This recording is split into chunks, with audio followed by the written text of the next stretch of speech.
Welcome to the MacMillan Report.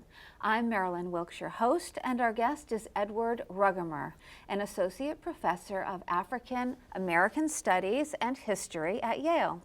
He studies comparative slavery and abolition and antebellum U.S. history.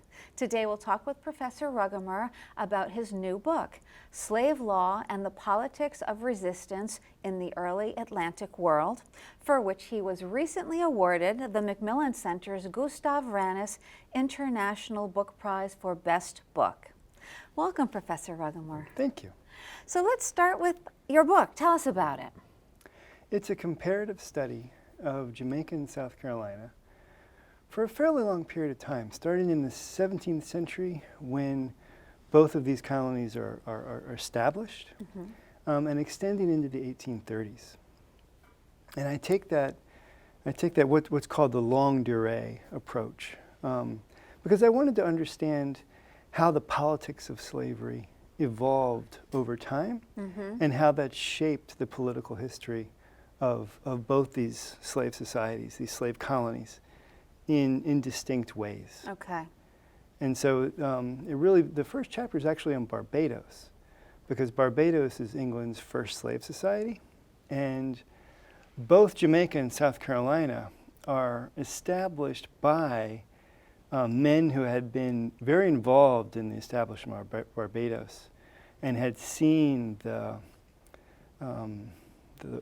lucrative, how profitable slavery was in Barbados. Okay. And they wanted to establish the same thing in Jamaica and South Carolina. But because of the different geographies and because North America and the Caribbean are very different places and the different possibilities for crops that were in these places, they evolved in distinct ways. And so most of the book is really focused on that power dialectic between slave resistance, which is a constant, but sometimes emerges in rebellions, and I'm particularly interested in slave rebellions. And then on the other side, the way that masters responded to these things, the way slaveholders responded to these things, principally through the law. And I was interested in how these English and British assemblies codified slavery, and the laws allow us to see not necessarily the social reality of these slave societies, but the way that masters wanted these slave societies to be governed, the way they wanted things to run. And I take that dynamic and I follow it straight up to the 1830s, when slavery is abolished in Jamaica, in part because of a major slave rebellion that happens in 1831, known as the Baptist War in Jamaica. And in response to that, and in response to sustained abolitionist pressure, the British abolished slavery in 1834. And that's precisely the moment in U.S. history when South Carolina emerges as really the most aggressive pro-slavery state. And the planters there are defending slavery as what John Calhoun called a positive good for human relations. Yes. Leading towards secession in the Civil War, which I don't cover in the book, but that's certainly foreshadowed. Okay, and what led you to study this? Well, I had long wanted to do a comparative study because of, well, when I was in graduate school, two important books came out in the scholarship on slavery. Ira Berlin's Many Thousands Gone and Philip Morgan's Slave Counterpoint. And they're both comparative studies of slavery, but neither one really grasped the politics of slavery in the way I thought was really important, and I still believe is very important to understanding slave societies. Okay, let's stop there and talk about that for a minute. About the politics of slave societies? Right, yes, and why you feel it's so important. Well, I don't think we can understand the slave societies without seeing the struggle at the heart of it. Neither of a lot of literature hasn't really dealt with the significance of slave resistance. I mean, a lot of historians acknowledge slave resistance is there, and we have great studies of slave resistance. But what did it mean? How is it significant? And for example, what I do in the book is I show how this dynamic between enslaved people and the masters shaped Jamaica and South Carolina in distinctive ways. What I call the domestication of slavery in South Carolina and the militarization of slavery in Jamaica. And what that meant was that when the American Revolution, when it's beginning, this imperial crisis that leads to the American Revolution, when that begins, the planters in these two slave societies are in very different positions vis-a-vis their slaves to be able to confront the British on policies that they saw as oppressive. Right? So I argue that it's the way these societies had evolved which allowed South Carolina to join the Patriot movement and become part of the United States, and really inhibits Jamaica, inhibits the Jamaican planters from doing that.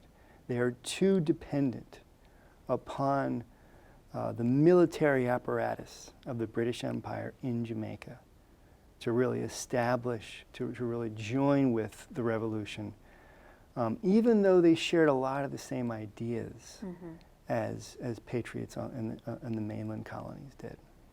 Okay, so you begin in Barbados, and a lot of the same men who helped create the slavery situation in Barbados worked in Jamaica as well as South Carolina. But yet you're saying that Jamaica and South Carolina kind of evolved in very different ways. In different ways, so right. let's talk about how different they were. Give us some ideas of what specifically was different. Okay, so for example, there's sizable Indian populations in South Carolina, what becomes South Carolina as the English arrive. And really the principal economy for early South Carolina is trade with the indigenous polities in the area. And enslaving was really important for that, the capture of indigenous people and selling them as slaves to the northern colonies and also to the Caribbean. And South Carolinians are also enslaving people on their own plantations. But that era of slaving ends in the Yamasee War of 1715 with this violent outburst. It's a very bloody war. And in the aftermath of that war, which almost destroys the colony, if you follow the law, which is one of the things I did, the law actually becomes less harsh. I'm not saying that slavery becomes less harsh, but the assembly clearly wants to curb the most sadistic slaveholders. And that is fascinating because these are the men who are in South Carolina who are really supporting slavery. So that is kind of a dichotomy between the plantation owners and those people who are making laws. So how do you explain that? No, the plantation owners are the ones making laws. Okay, so then why do you think the laws were softened? Because I think they were concerned about resistance. I think they were concerned about the level of warfare they had seen in the Yamasee War. I think they were very worried about it. And there had been a lot of rebellions in the Caribbean, and this is an interconnected world, and Carolinians are very aware of the threat of slave rebellion. Okay. Right?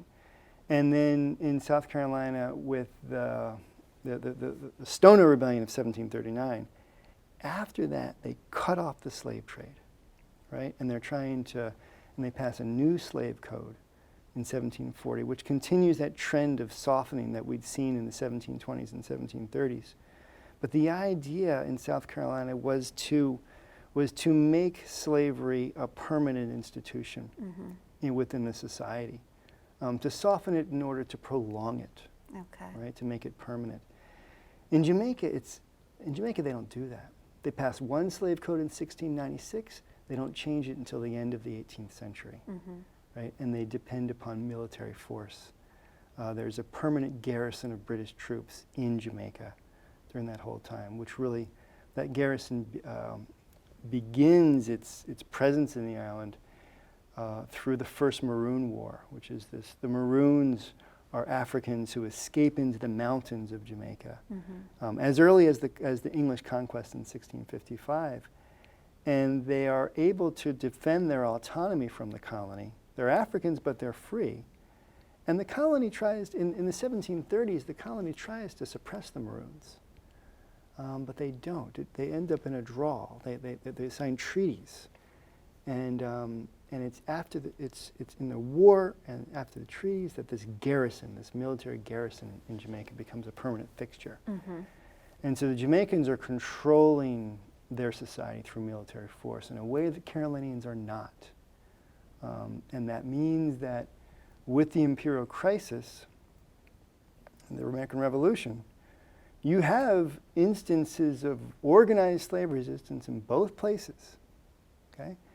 And in Jamaica, when that happens, when there's this big conspiracy in Hanover, in this parish on the north coast, and when that happens, Jamaicans who had been sympathetic to the critiques of empire being offered in the 13 colonies, they just back off. And there's no more movements toward supporting what becomes the American Revolution. And why is that? They're terrified. They're dependent upon British military force to keep the slaves in check. Okay. And that's not the case in South Carolina. I see. Right? The whites are able to do it themselves. Okay. You know, how did you do the research for the book, and were there any surprises along the way that you just didn't foresee? It's mostly archival. I mean, I looked at all the published collections of laws, of course, but the method of the book is to deeply contextualize the passage of these slave codes as they took place, and in the case of Jamaica, documenting this first Maroon War and the rebellions that follow that, and the establishment of the garrison and the way the governors could use the garrison. So it's archival research, principally, in Jamaica, in South Carolina, and in the UK, in the British Library, in Kew, and the National Archives. I mean, that's where a lot of the sources are. Okay. And what were the codes like? What were some of them? The actual laws? The codes were very, very extensive. And in a way, what's interesting about the codes, and this did surprise me, the codes are not really directed toward enslaved people. They're directed toward whites and the way whites should govern enslaved people. So if an enslaved person does this, the owner is required to punish in this sort of a way. And so it's the Assembly's effort to shape the way that white society acts in the governance of its own slaves. And so, and that changes over time in response to these moments of organized resistance where the next generation of slaveholders realize, okay, especially in the case of South Carolina, this earlier way of doing things should be changed. And so they pass a new code. In the Jamaica context, you don't see that they don't adjust their slave code until they come under pressure from the abolitionists, from abolitionists in Great Britain. And it's when they want to save face. It's when the Jamaicans when the white Jamaicans want to portray their slavery as more humane than it was, is when they begin to change their laws to reflect that. Was there any conversations back and forth between Jamaica and South Carolina in terms of trying to figure out how best to proceed? Early on there is. In fact, South Carolina's first slave code, which is passed in 1691, is basically a copy of Jamaica's slave code, passed a couple of years before. And so they just whole cloth, they just took the slave code. After that, not so much. Okay? There is a lot of commerce back and forth between Jamaica and South Carolina. There are Carolina merchants who are based in Kingston. There are Kingston. There's trade back and forth, but not really about the governance. I expected, based on other comparative studies I had read, I expected and hoped to find more of that, but I really didn't. I looked for it. I looked for it in my research, but I didn't find it. So no collusion really whatsoever. Not really. Interesting. Except in that early period, there is quite a bit of legal borrowing. But after that, the societies really evolve in their own way. So when slavery was abolished in Jamaica. Mm-hmm.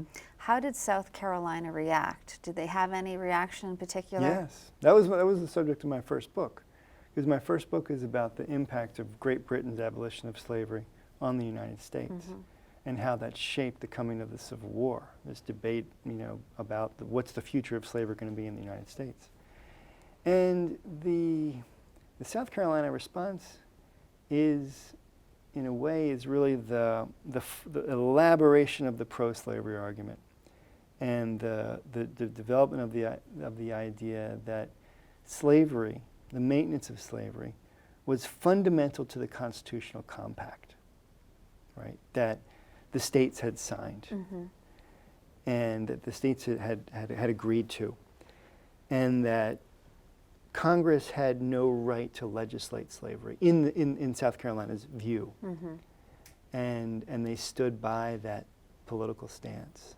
and that's not solely as a result of British abolition, but British abolition is certainly one of the events that leads Carolinians to make this argument. Okay. And who are some of the players, both in Jamaica and in South Carolina? Some of the players, well, there's slave rebels, like Tacky in Jamaica, like Samuel Sharp later in Jamaica, like Denmark Vesey in South Carolina, and then there's also slaveholders, people like Henry Lawrence in revolutionary South Carolina, who's really influential. Edward Long, who's a Jamaican historian, slaveholder, and then he writes a long 3-volume history of Jamaica. He's very involved in trying to blunt the impact of the abolitionist movement in Great Britain. And what about the political scene during this time? Who are some of the political players? Well, there's not, in high politics, you mean? I mean, towards the end of the book, John Calhoun plays a significant role. Henry Lawrence in high politics earlier on. The Jamaicans are represented by agents, and so one of the individuals I really pay a lot of attention to is a man named Stephen Fuller, who is for a very long time, he's the agent of the Jamaica Assembly in London. So he's basically a lobbyist, and he's lobbying Parliament for Jamaican interests, right? And how the empire is run, and he has his own agenda for the way it should be run, and he's a very influential man. He can get meetings with the prime minister, and things like that. So. Well, and then when the abolitionists really started to press hard, what was his response? I mean, I think he probably lost some favor, obviously, with some of the politicians back in London at the time, no? Sure. The West Indians become unpopular, but it takes a while. It takes a while. And Fuller is actually very involved in orchestrating the West Indian response. And he has meetings. There's a lot of absentees. So these are men who own plantations in the Caribbean, but they live in London and they live in other parts of the UK. And they have the Society of West India Merchants and Planters, and that's a society that dates back to the early 18th century. And they have regular meetings, especially when they're faced with the abolitionist threat, to how are we going to blunt this? How are we going to convince Parliament that the ideas of these activists who they see as radicals are irrelevant, and that they should not influence imperial policy. Right. And so there's this political struggle within Britain. So then once abolition did take place in Jamaica, how were the rules changed, the laws changed at that point? I mean, did they just get stricken from the book? Did they get watered down? What exactly happened? Well, there's no more slave code, okay, which is significant. There's no more. So it just went away. It did, but that's not to say that. And this is beyond the book. The scope of your book. The scope okay. of the book. But what happens is that the assemblies come up with different ways to circumscribe the movements and opportunities available to black people. And there's a famous book on the early 20th century South by David Ashinsky called Slavery Under Another Name. No, that's the Douglas Blackman book. Slavery Under Another Name, right?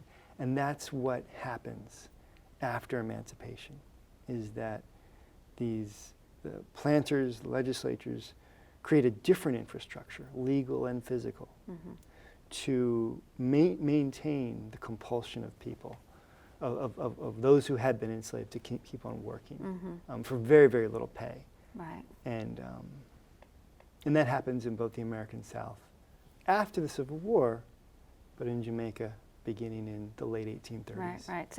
So it took a while for things to really, truly change. Right. Oh, yeah. Yeah. So what would you like people to take away from your book? What do you conclude? What do I conclude? That, I mean, one of the big takeaways is that what it is that makes American slavery a more durable institution, okay, than the Caribbean counterpart, at least in the British Empire, is independence, is the achievement of national independence, and that the South Carolinians have a place at the table in the governance of the United States. They're represented in the Congress, in the House and the Senate. They have a say. They can shape governance in a way that their Jamaican counterparts, that their Caribbean counterparts cannot. And what that means is that when abolitionism emerges in the United States, which is really influenced by the emergence and success of the British movement, Right. that slaveholders in the United States are in a far more formidable position to blunt abolitionism, where the Jamaican planters and their West Indian counterparts, they were not in that position. They couldn't do anything about public opinion in Britain. Carolinians could, and Carolinians they had real power. It's a big difference. Well, this has been very interesting. Thank you so much for being here with us today. Thank you. It was a pleasure. For more information about Professor Rugemer and his research, please visit our website at macmillanreport.yale.edu. Be sure to join us again for another episode of the MacMillan Report, made possible through funding from the Whitney and Betty MacMillan Center for International and Area Studies at Yale. Thank you.